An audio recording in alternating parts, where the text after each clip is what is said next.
Today, we're going to talk about this blogging mistake that you should avoid. It's so funny. So Eric and I talked to a lot of bloggers that when you're starting off, you're getting little to no traffic. Over time, you get some traffic, and that some traffic could be a few thousand visitors, 100,000 visitors. Either way, your traffic starts growing. But then after a while, as you keep blogging, you keep promoting your content, you're just like, my traffic's flat. Why is this? And when Eric and I look at a lot of these blogs and these blogs are hitting us up, we notice one common trend. And that trend is people are continually blogging about the same topic over and over again. For example, if Eric has a blog on, I don't know, marketing, right? Which he actually, funny enough, does.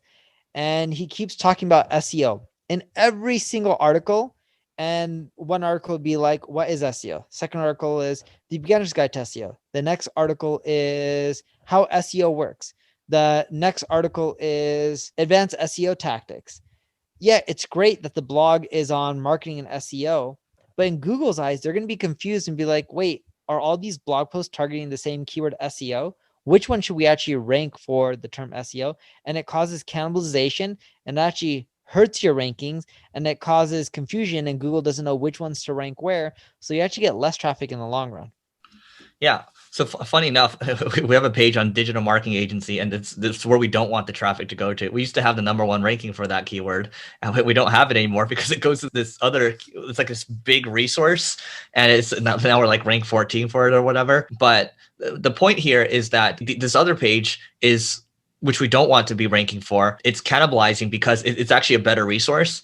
And we want like our homepage or one of our services pages to be ranking for. What you want to be doing instead, I think one of the solutions here is to, Brian Dean talks a lot about power pages, or we can talk about the pillar post, that type of stuff. So you actually have the pillar page ranking for, and you have the lower pages, maybe, so you have one piece on what is SEO, right? And then you have all these other pieces on SEO dynamics, schema, markup, all that type of stuff. But those pieces all rank back up to the pillar piece, the main piece over there. And so you want all the signals pointing to that, the one page that you want to be ranking for. Yeah, you don't want to over optimize. And I think what you can do as well is internally make sure that you have what we call a content library. So we have all our content in there, so our team knows not to be reproducing the same content over and over, because that tends to happen once you start to build up some volume.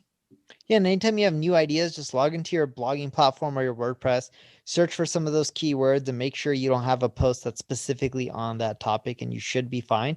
And that'll help reduce how much cannibalization you do have.